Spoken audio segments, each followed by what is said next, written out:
Bu CHI podcast. Përshëndetje miq, unë përsëri jam. Shpresoj të jeni të gjithë mirë. Kësaj here i kam bërë për betejë, për luftë.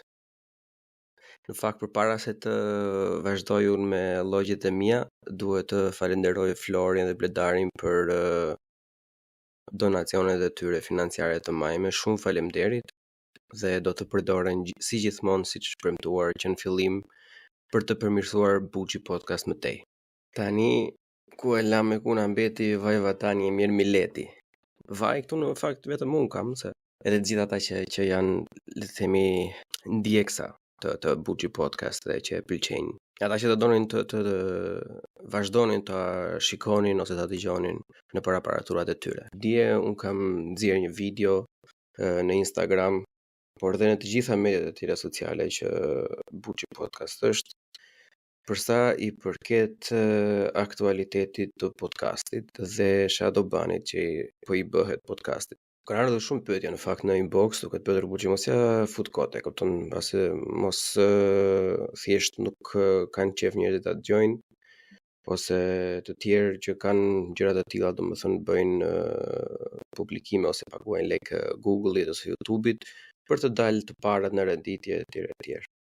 Po deri diku kjo qëndron, domethënë se normalisht Google-i dhe YouTube-i për të bërë lek janë aty në fundit, nuk është se janë bamirësa, por ndryshimi i madh është çfarë ka qenë edhe çfarë është tani. Nëse flasim për një periudhë 4 deri në 5 muaj më përpara, duhet të përmendim faktin që Buçi podcast nëse kërkonte një person që nuk është abonent i Buçi podcast, nëse do të kërkojë Buçi podcast shqip, nuk do dilte gjithmonë përpara, normalisht aty dalin podcaste të tjera, domethënë që kanë edhe më shumë numra, por në shumë herë dhe ata që kanë media dhe shumë lek nga mbrapa. Po gjithmonë dilte, le të themi, kur kishte fat diku nga vendi 4, kur nuk kishte ai shumë fat, dilte nga 6-a, 7-a.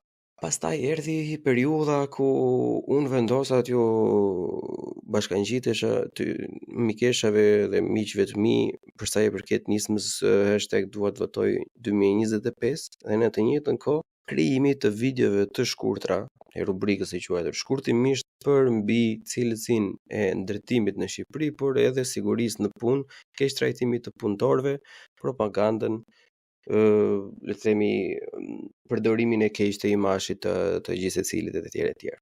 Të fillojmë nga rubrika. Që në videot e para, rubrika ka qenë super hit. Domethënë çdo njeri që e ka parë, ka bërë like, ka bërë komente, e ka shpërndar, i kanë bërë save, ka shpërndar linkun. Të gjitha këto janë statsa, domethënë që në TikTok edhe në Instagram është shumë e thjeshtë ti gjesh edhe ti konfirmosh se çfarë po ndodh ku, pse qysh tek etj. Shumë nga ato video unë jam dashur t'i mbroj në Instagram edhe në YouTube Shorts për shkak se shumë persona bënin report. Tani unë nuk e di që të vë dorën në zjarr që të themi këtë e ka bërë filani apo këtë e ka bërë Fisteku apo e ka bërë për këtë arsye apo për tjetrën, por me hamanjen time mendoj që persona që kanë interesa që ato të zeza mos të dalin, e kanë bërë report atyre videove sepse nuk e di, duan të mbajnë vendin e punës apo i ka thënë dikush bëj report do të heq nga puna ose thjesht janë servilizuar. Dhe ai është vërtet qëndrimi i tyre dhe nuk e dallojnë dot më të mirën nga e keqja. Rregullat edhe në Instagram edhe në YouTube janë pothuajse deri diku të njëjta. Ti mund të përdorësh video nga vende të tjera ose nga krijues të tjerë, por mund të përdorësh ato vetëm nëse ti i përdor si review ose si parodi. Ajo shkurtimisht është në fakt review ose le të themi një lloj miksimi mes reviews edhe parodisë, sepse unë nuk kam asnjë lloj interesi që një video për një rrugë të shkretuar që ata e nxjerrin sikur kanë bërë, nuk e di, murin e Kinës, ta nxjerr dhe unë me të njëjtën arsye, sepse kjo mua nuk më sjell asnjë, por as ju as një tjetri, edhe nuk ka pse të eci si video, por çdo video e rubrikës shkurtimisht është ndërtuar në këtë lloj mënyre që të ngrej, le të themi, pak vëmendje se çfarë po ndodh vërtet dhe pse ato gjëra që po bëhen me një dorë, me një këmbë, me një sy edhe me një vesh.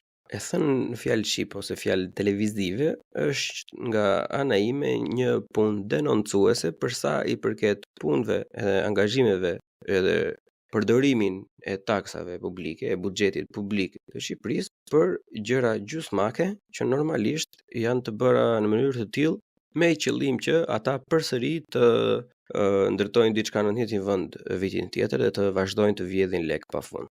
Unë kam pasur një strajk në YouTube Shorts për sa i përket këtyre. Atë strajk pastaj e kam apeluar dhe e kam fituar sepse ishte goxha e qartë sepse që le të themi materiali që ishte hedhur më përpara nga dikush tjetër në rastin e Buçi Podcast ishte përdorur si review. Domethënë kishte informacion të bashkangjitur. Unë kisha vënë zërin tim, fytyrën time le të themi dhe kisha folur më tej. Ajo është si këto duete që quhen ose split ose ku dëgjon. Pastaj vim tek gjëja e dytë më e madhe që na çoi drejt kësaj situate ku jemi deri tani dhe kjo është lëvizja për votën e diasporës. Tani un kam shumë miq, që mendojnë që nuk është e duhur, po ai shumë, mbas edhe më shumë të tjerë që mendojnë që është gjë e duhur për t'u bërë. Debati mbi votën e diasporës në Buçi Podcast është bërë në mënyrën më të përgjegjshme të mundshme, më të pastër të mundshme, më transparente të mundshme. Sa unë kam bërë edhe episodin e debatit ku me mikun tim Mariel Apostoli diskutojmë në mënyrë teje civile, që nuk është parë ndonjëherë me televizionet shqiptare, se janë të gjitha kakofoni, janë kafsh që bëjnë cirk për të marrë klike edhe për të ushqyer njerëzve ja ky tha këtë, ky tha atë. Ne sollëm diçka, domethënë që është standard me aq shtru sa kemi ne dhe me aq aftësi sa kemi ne, por ideja ishte oksfordiane. Ishte goxha larg çdo lloj opsioni tjetër që qarkullon në Shqipëri, pavarësisht sa të aftë ishim ne për të dhënë le të themi mesazhin e duhur apo të pastër apo për të dorë fjalë të bukura apo për të qenë elokuent etj etj. Ideja vet në bërtham ishte sublime. Edhe mendoj se kemi bërë vërtet një punë të mirë. Unë falenderoj dhe Ulianin dhe Arielin për këtë gjë. Në vazhdën e postimeve të ndryshme për sa i përket votës së diasporës, me anë të donacioneve financiare që janë bërë në Buçi Podcast, unë jam munduar disa herë për të bërë axa në lidhje me atë përmbajtje dhe nuk është pranuar asnjëherë pasi konsideroi politike ose partijake, që nuk ishte asnjë nga këto sepse drejta e votës bëhet apo s'bëhet, duhet bëhet apo s'duhet bëhet, është një çështje civile. Do dalloj një ndryshim në cilësinë e zërit tani sepse më duhet ta vazhdoj regjistrimin nga telefoni sepse ndonjëherë mblidhen gjërat në mënyrë të tillë sa as interneti, wifi, routeri nuk po punon për momentin. Por po thosha pak më parë që e gjitha është civile. Dhe në asnjë moment nuk ka pasur dallime partijake të bëjmë me këtë apo të bëjmë me atë, pasi në Buçi Podcast i gjithë brezi i vjetër konsiderohet si i korruptuar dhe i pa aftë për të sjellë një të ardhme të re për popullin mbar shqiptar brenda apo jashtë kufirit, dhe këtë mahamendja ka shumë element që vërtetojnë përditshmërinë e gjithë secilit. Nuk llogaris këtu asnjëherë supa xhint apo sufllaqe xhint. Gjithsesi, nuk ishim aftësi të shpërndanim edhe të bënim aca me ato, e morëm parasysh, provuam të bënim soundbite e video të shkurtra për të shpërndarë mesazhin dhe këto video të shkurtra ti publikonim dhe ti bënim boost, por edhe kjo nuk ishte mundur pasi edhe Facebooku, ku bën pjesë edhe Instagrami për shembull, ndajnë të respektivisht të njëjtën policy ose rregullore që ndajnë dhe platformat e tjera. Kështu që normalisht të detyruam duke i bezdisur njerëzit edhe duke i bërë tag në për le të themi video të ndryshme dhe duke ju lutur të shpërndani. Edhe pavarësisht se gjithçka filloi le të themi si një përpjekje thuajse dëshpëruar, por si një lojë, ne qelloi që ishim jashtëzakonisht shumë të suksesshëm, ku le të themi një pjesë e madhe e personave që janë në mënyrë digjitale ose prezente në terren treguan interes ndaj fushatës sonë online dhe na mundësuan dhe na ndihmuan të shpërndajmë le të themi mesazhet tona që ishin në predominancë digjitale aso kohë, në shumë audienca që për ne ato kohë ishin të reja dhe që nuk mund të kishim arritur në një mënyrë tjetër. Me miq tanë që janë gazetarë ose që punojnë për televizionet të ndryshme, ne arritëm domethënë që të merrnim një val të vëmendjes televizive, pavarësisht se këto ishin emisione dytësore apo tretësore në fillim. Ishte çështje kohe sa ne të ftoheshim ose personat e tjerë televizisht të ftoheshin në, le të themi, emisionet të ashtu quajtura prime time shqiptare për të folur për këtë çështje. Diaspora për Shqipërinë e Lirë tregoi interes ndaj fushatës tonë, pasi ata ishin të parët që kishin nisur, le të themi, atë lloj çështje me gjykatë ngushtettuese. U bë disa kohë më vonë edhe çdo gjë filloi të bëj më serioze. Protesta kishte masive, kishte në terren, kishte në shumë qytete të Europës, por edhe të Amerikës ku shqiptarë jetojnë, gjithë secili doli me pankarta nduar, e la punën, i la fëmijët ose i mori me vete atje dhe doli, le të themi, të tregonte një farloje vullneti që shife se ne nuk kemi vdekur, ne akoma duam të arrim diçka. Dhe pavarësisht se mund të mos jetë bërë ai lloj ligji ashtu siç dëshironim ne, ose ashtu siç shumë nga simpatizantët e kësaj nisme do të kishin dëshirë, ai ligj përsëri u bë. Në një mënyrë apo në një tjetër, emigrantët duhet të votojnë. Pra kjo ishte një fitore. Problematika e gjithë kësaj fillon, le të themi, me temat e podcastit që unë trajtoja në atë kohë.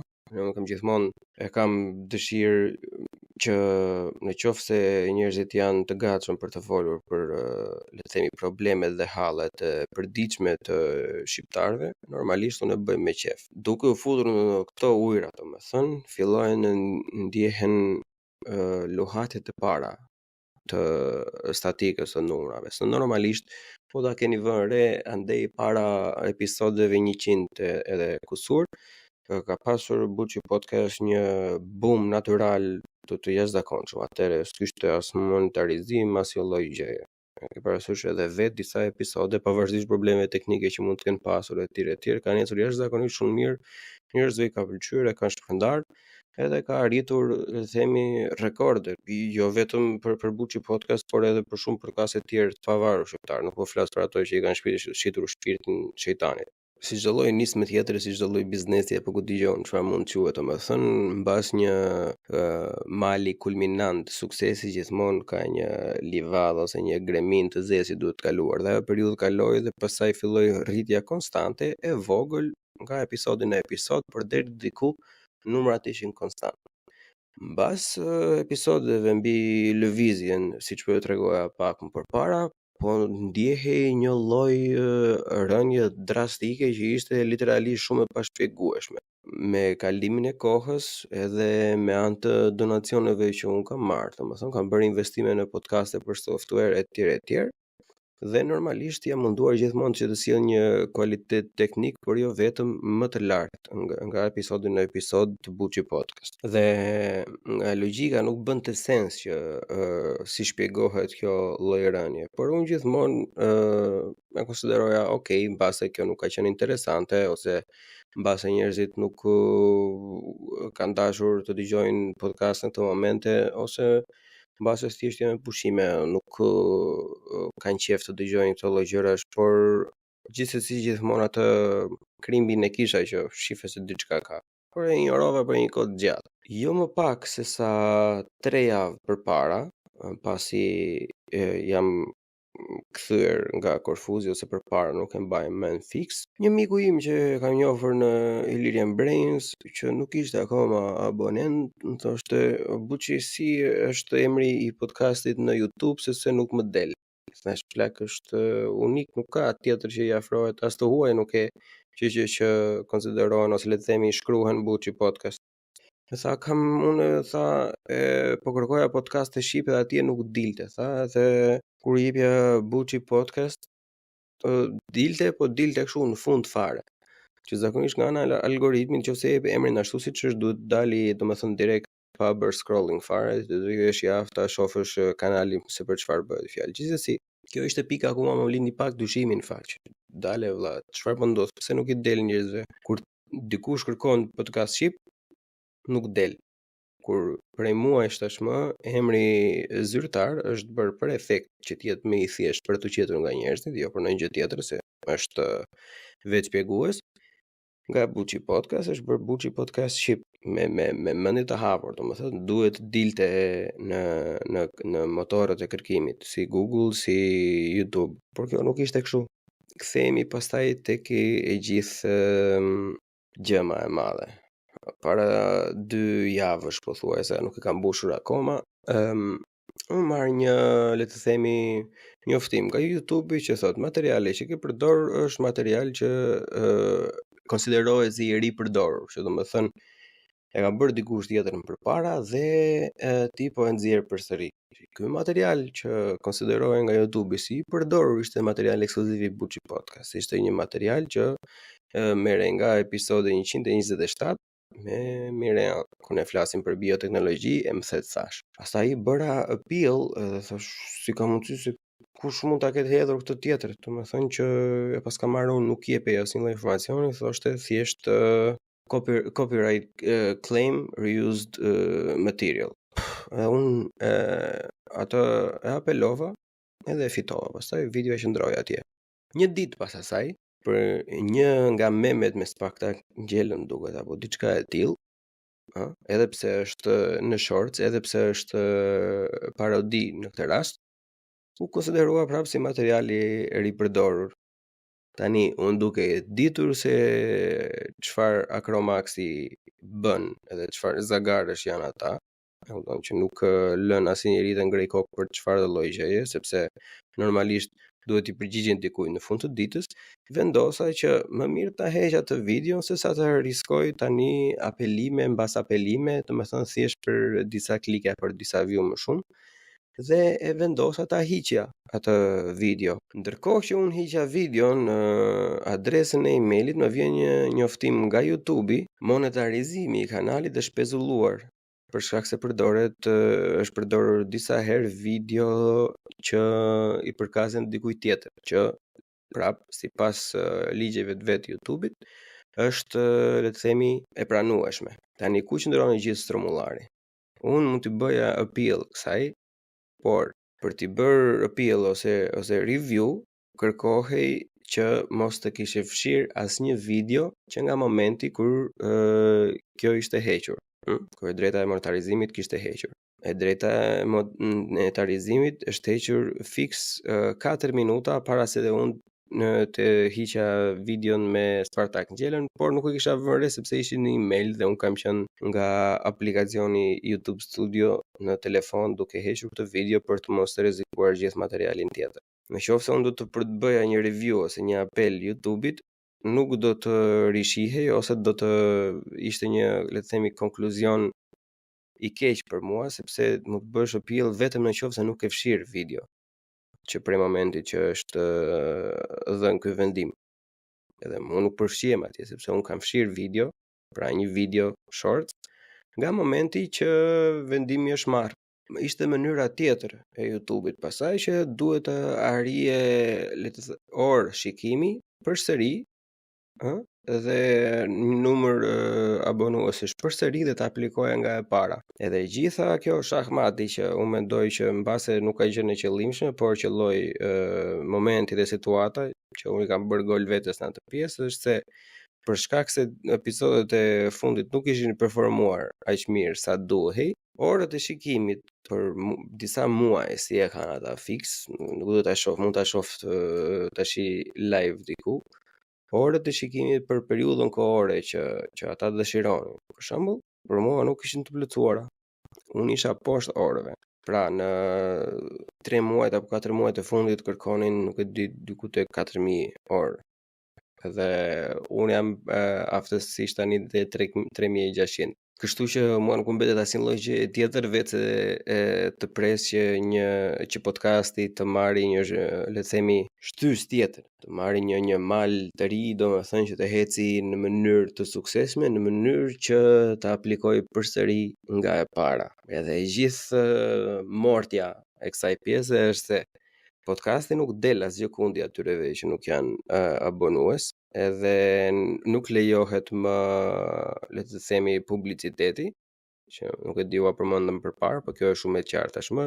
Mua nuk më lejohet të bëj publicitet për asnjë lloj materiali të Buçi Podcast për momentin, dhe arsyeja që jepet është unsupported video, kur unë kam bërë, domethënë, me video të tjera të njëjtit lloj më përpara, a 1-2 herë nuk e mbaj mend. Edhe jam tash në një vorbull, domethënë, që publicitet nuk i bëj dot. Njerëzit nuk e gjejnë dot, por mua më duhen përsëri volumi i orëve për të riaplikuar dhe të pres nëse ata, domethënë, do i shefi për të pranuar përsëri. Por që me të gjithë feedbackun që ata kanë dhënë, siç është gjithmonë tek këto kompanitë e tekut, është i pakuptueshëm. Nuk ka asnjë lloj shpjegimi të thjeshtë se çfarë duhet hequr apo çfarë nuk duhet bërë dhe çfarë duhet bërë. Vetëm gjë thosh që të mos të bllokohesh, duhet të mos përdorësh videot të tjerëve etj.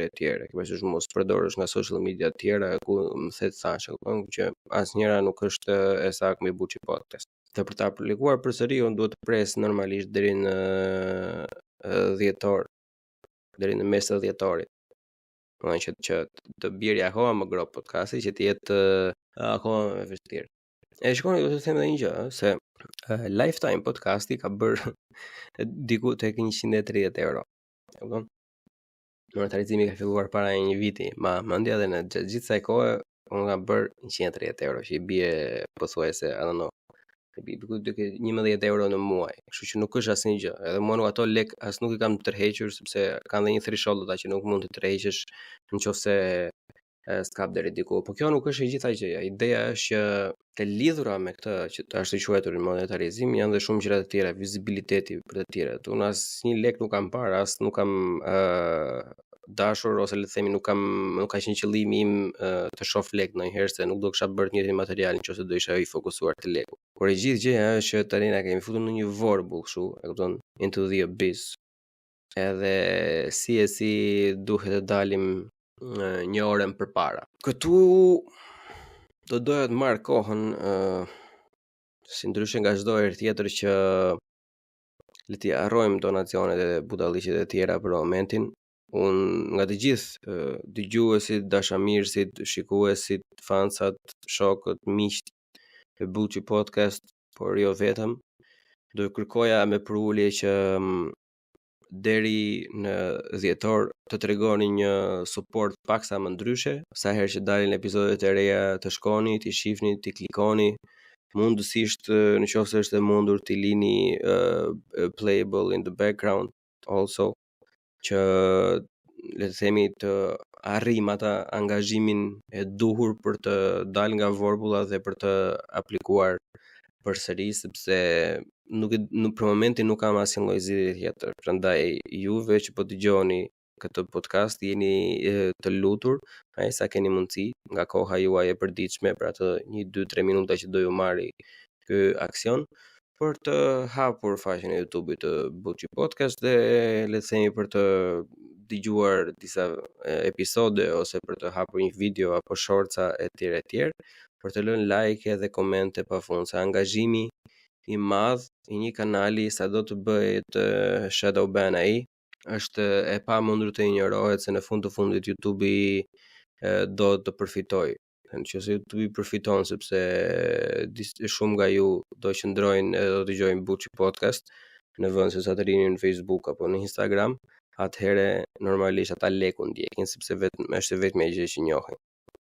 Kështu që kjo është luja ime ndaj jush gjithëve, që e doni Buçi Podcast, që e suportoni, që e mbështesni Buçi Podcast, që në mënyrë që t'jemi të aftë të vazhdojmë këtë nisë së bashku gjithmonë. Unë ju kërkoj në mënyrë të drejtë për drejtë mbështetje për të arritur numra dhe kushtet e reja që na vë diktatura e YouTube-it për të arritur, në mënyrë që të vazhdojmë të bëjmë të njëjtin material, të vazhdojmë të nxjerrim njerëz që nuk kanë antivlera por vlera, njerëz që nuk janë të korruptuar por të pastër, njerëz që nuk vjedhin por japin, edhe për të mbajtur frymën gjallë, le të themi, siç e konsideroj unë të një këtij pishtari të vogël, pase në e themi pikturën e gjerë do ishte thjesht një fije shkrepse, por një fije shkrepse ndezë dhe mullarin, kështu që le të shpresojmë të gjithë për më të mirën. Bëni like, subscribe, comment, shpërndani me miqtë tua, kjo është shumë e rëndësishme, kjo është gjë më e rëndësishme si në media sociale, por edhe në YouTube. Nuk është e domosdoshme të juhet ta shpërndani me dikë edhe për njerëzit që kanë siklet, domethënë se nuk duan ta dërgojnë njerëzve thonë po lëna me këto se s'kemi nerva etj etj. Mjafton të shtypësh butonin share në YouTube, edhe copy link apo etj etj dhe algoritmi e njeh për të tillë. Nuk ka nevojë ta dërgosh gjikundi. Do ishte shumë mirë nëse doja dërgoje dikujt që ta shifte, ta dëgjonte, të linte edhe ai mendimin e tij, edhe një like, edhe një subscribe apo ko dëgjon ose asgjë nga këto. Ose ta bisedonte me shokët e tij, ta dërgonte edhe dikujt tjetër. Ajo do ishte gjëja më perfekte, domethënë. Por unë dua që ti bëj baby steps edhe kushdo që e ndjen lehtësim për të bërë diçka të tillë, do ju ftoja që thjesht në për episode të ndryshme të lini like-it, komentet tuaja, të bëni play videove të ndryshme.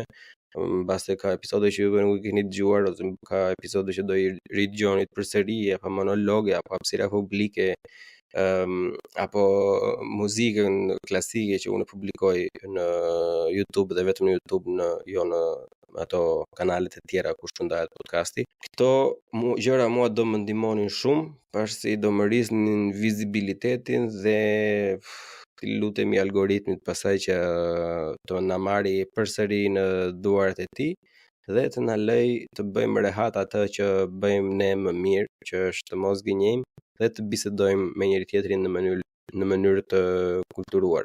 Jemi diku tek 4.000, 5.000 në TikTok, më duket, edhe 4.000 në Instagram, por edhe 1.700, 1.800 subscribers në YouTube.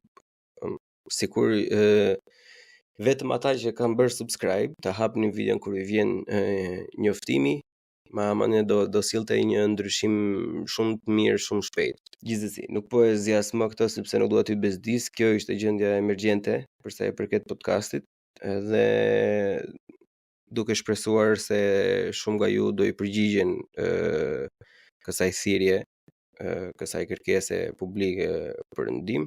Unë ju uroj gjithë mirat, qofshi mirë dhe ridëgjohemi episodin tjetër. Bashkë miru pafshim. Buqim në bu, CHI, bu, CHI, podcast.